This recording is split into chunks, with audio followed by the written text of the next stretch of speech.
Hi everyone, my name is Aastha Jain and I am a psychologist, a certified hypnotherapist and a PhD scholar in psychology.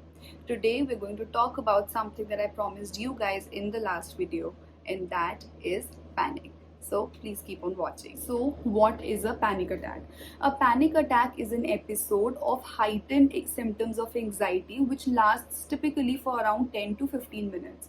So जिस भी इंसान को panic attack आ रहा होता है उनको टिपिकली सारे जो सिम्टम्स ऑफ एंग्जाइटी होते हैं वो बहुत हाई इंटेंसिटी में होते हैं for around 10 to 15 minutes. So the symptoms being difficulty breathing, feeling of suffocation, chest pain, sweating, feeling of numbing in the body or in the hands, feeling of loss of control, or as if everything is going to come to an end and that the person might die.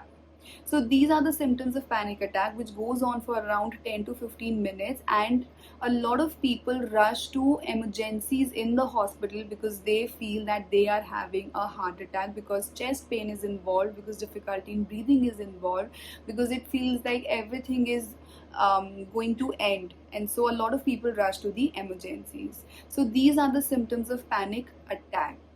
Now, how do we actually differentiate a panic attack from a heart attack? Because it is extremely important.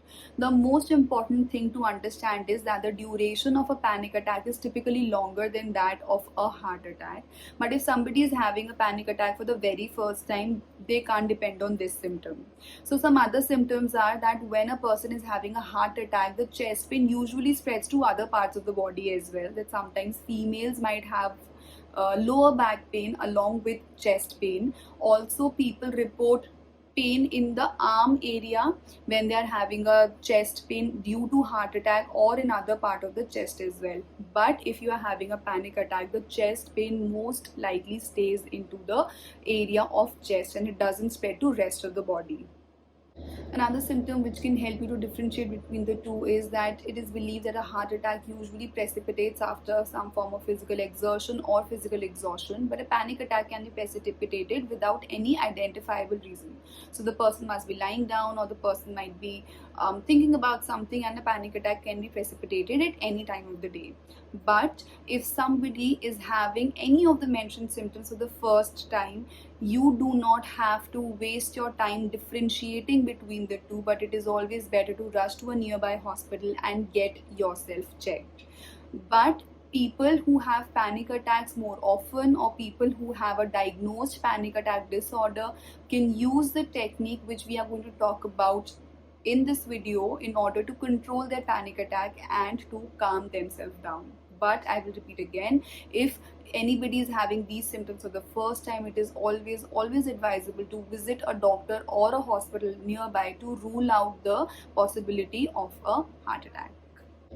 Now, people who have a diagnosed panic attack disorder or diagnosed anxiety disorder, and they are aware of the fact that yes, it is a panic attack and this is not a heart attack that we are having, they need to first of all know that whenever they're having a panic attack, they are not going to die because of that attack.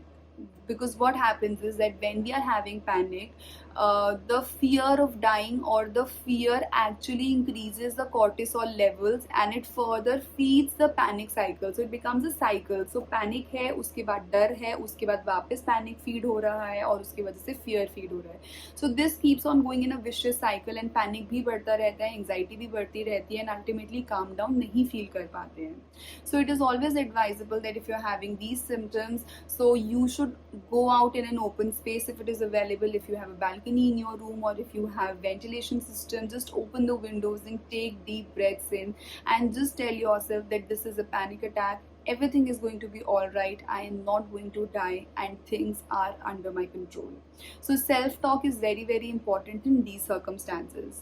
Another thing which you people can try is try doing deep breathing. Now, deep breathing, how we learn is yoga is slightly different from how we should practice it while we are having anxiety.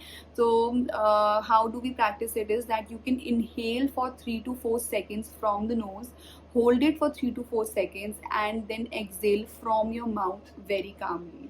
So this is one cycle. So you can repeat 10 or 15 cycles of it and keep telling yourself that everything is fine, this is under my control, and I have got it. Now, another very important technique that is known as the grounding technique is extremely useful in calming yourself down whenever you're feeling stressed, or whenever you are having a panic attack, or even if you're having not panic but otherwise just general symptoms of anxiety and you feel like calming yourself down. This is a technique which is scientific, which is being validated, which I have also personally used with a lot of my clients, and it always works. So what you have to do is, it is very simple. First of all, you have to identify 5 things around you that you can see. So you have to look at them and you have to name them. After that, you have to identify 4 things that you can touch, and you have to actually touch them and focus on their texture. So you can feel a wood around you and you can focus on the woody texture. You can feel a smooth texture around you or a glossy texture around you, and you can focus on that particular texture. After that, you have to focus on any 3 things that you can hear. So you have to focus on sounds around you, and you have to focus on their voices or the noises that are coming around you. After that, you have to focus on any 2 things that you can smell, and you have to pick them up and you have to inhale them, and you have to focus on their smell. You have to feel their fragrance or a smell.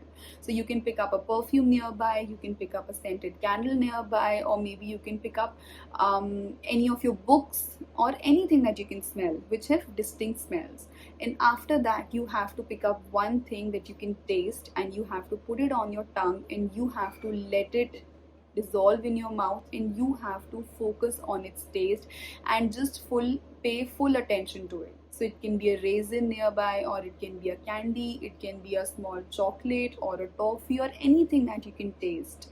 Because of this exercise, all our senses gets activated, our brain relaxes, we become aware of our senses, and our brain also receives the signal that yes, these are the resources which are available to us. Our mind also distracts from the anxiety, and by the time you will reach from 5-4 to the one thing that you are tasting, and when your mind is focusing on the smell, by the end of it you will realize that now you're feeling much more calmer and everything is now relaxed, and the parasympathetic nervous system is actually calmed everything down, and your anxiety levels have dropped significantly. So these are a few tips which you can use in case you have anxiety or in case you have panic. But it is always advisable that if you're having frequent panic attacks, or if you're having anxiety throughout the day or most part of the days, and you feel that it is becoming a hindrance and carry out daily activities, or this is becoming a hindrance, or this is affecting your productivity or any sort of thing, then it is always advisable to see a mental health professional, seek therapy, seek help. There is no stigma in seeking help for any of the mental health issues, because this is just like physical issues. Just like living with the physical issue hampers the quality of your life and hampers your productivity and carrying out daily activities, similar is the case with mental health issues. And it is not a stigma, it is not something to be ashamed of, it is a part of self-care, and it is extremely important. Thank you so much for watching, and I will see you in the next video with something very important to talk about your mental health. Bye bye.